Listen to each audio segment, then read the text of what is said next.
10 पासून 17 वचन ते मी वाचतो, ते तुम्ही ऐका. लूक याचा 13वा अध्याय 10 पासून 17. शब्दात दिवशी रोगमुक्त झालेली स्त्री तो शब्दात दिवशी एका सभास्थानात शिकवत होता. तेव्हा पहा, 18 वर्षे विकाराचा आत्मा लागलेली एक स्त्री तेथे होती.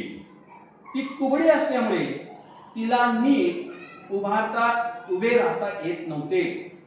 येशूने तिला पाहून बोलावले व म्हटले, बाई, तू आपल्या विकारापासून मुक्त झाली आहेस. त्याने तिच्यावर हात ठेवताच ती सरळ झाली व देवाचा महिमा वर्णू लागली. येशूने शब्दात दिवशी रोग बरा केला म्हणून सभास्थानाच्या अधिकारी संतप्त होऊन लोकसमुदायाला म्हणाला, ते आपण पुढे जाणार नाही. तिथं 10 ते 13 वर्षांमध्ये इंटरेस्टिंग व्यक्ती आहे, ती स्त्री आहे. आणि त्या सभास्थानामध्ये प्रभू येशू ख्रिस्त शिकवायला लागले. देवाच्या वचनातून त्या पवित्र मंदिरामध्ये मला वाटते कदाचित त्यावेळेला तो शब्दात दिवस होता.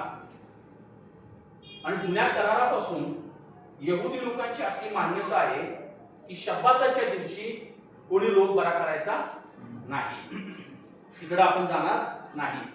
पण इथे इंटरेस्टिंग गोष्ट घडली आहे. एक कुबडी स्त्री आहे, 18 वर्ष तिला विकाराचा आत्मा लागला.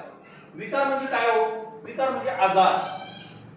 आणि आजाराचा आत्मा लागलेली व्यक्ती, मला माहिती आहे, तुम्हाला पण माहिती आहे की एका कुबड्या व्यक्तीजवळ तुम्ही जाऊ शकता, त्यांच्याशी बोलू शकता आणि बोलल्यानंतर तुमच्या आमच्या लक्षात येईल की त्या व्यक्तीला किती वेदना आहे.